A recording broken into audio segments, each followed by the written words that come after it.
When King Herod heard about Jesus, he said to his men, "This must be John the Baptist, come back to life again. That is why he can do these miracles."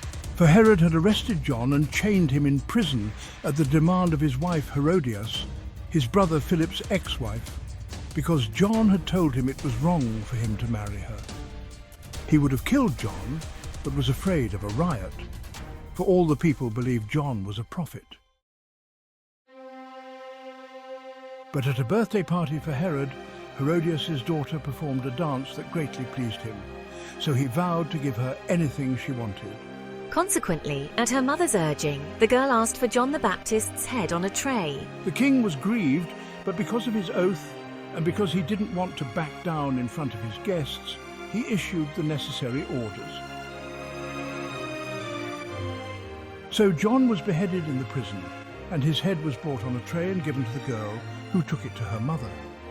Then John's disciples came for his body and buried it, and came to tell Jesus what had happened. As soon as Jesus heard the news, he went off by himself in a boat to a remote area to be alone. But the crowd saw where he was headed and followed by land from many villages. So when Jesus came out of the wilderness, a vast crowd was waiting for him, and he pitied them and healed their sick. It is already past time for supper, and there is nothing to eat here in the desert. Send the crowds away so they can go to the villages and buy some food. That isn't necessary. You feed them. What? We have exactly 5 small loaves of bread and 2 fish. Bring them here. Then he told the people to sit down on the grass. And he took the 5 loaves and 2 fish, looked up into the sky, and asked God's blessing on the meal, then broke the loaves apart and gave them to the disciples to place before the people. And everyone ate until full. And when the scraps were picked up afterwards, there were 12 basketfuls left over. About 5,000 men were in the crowd that day, besides all the women and children. Immediately after this, Jesus told his disciples to get into their boat and cross to the other side of the lake while he stayed to get the people started home. Then afterwards, he went up into the hills to pray. Night fell, and out on the lake the disciples were in trouble, for the wind had risen and they were fighting heavy seas.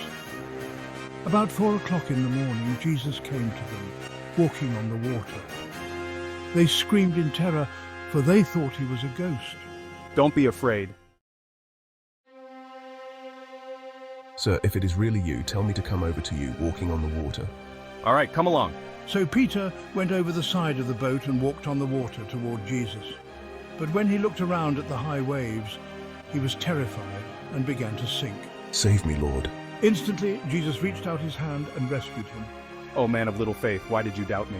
And when they had climbed back into the boat, the wind stopped. The others sat there, awestruck. You really are the Son of God.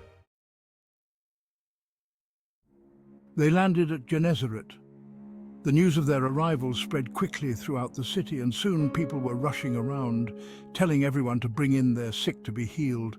The sick begged him to let them touch even the tassel of his robe, and all who did were healed.